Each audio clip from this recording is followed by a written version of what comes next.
Bugun sizlar bilan dumbil sho'rva qilamiz, ya'ni makkajo'xorili sho'rva. Ovqatga ketadigan masalalar deyarli hammasi pomidor, bolgarskiy, agrotimizdan chiqadi hozirgi paytda.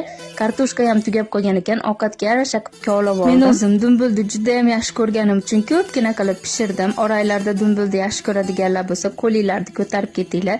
Ovqatga qo'g'irib suv quyib qo'yib, yangi kraska bo'lgan joylarda artib chiqdim. Sizlar mutlaqo haqidinglar. Plan-payani kraska qilib o'zimga ish oshirdim, lekin shu bilan chiroyli va pokiza turibdi. Polda artishga 5 minutdan vaqtim ketmadi. Ortib qolgan kraskani hamma ro'zaviy joylarga ishlatib tugatdim. Natijani va ish jarayonini keyingi videoda ko'rsanglar bo'ladi. To'g'risini aytsam, shu kraska ishidan keyin uylarda polni qilib chiqish hayoli tinch qo'ymayapti, lekin hamma o'zini ishini qilgani yaxshi, to'g'rimi? Bu uylar qayta qurilib, yangilanganda o'z ishini ustalari qilgani ma'qulroq. Eshikda ozgina ish qilib kelgunimcha sho'rva ham pishib qoldi. Uzatish iloji bo'lganda dumbil ho'rlarga uzatib borardim. Hazil albatta, menga endi yoqimli ishtaha.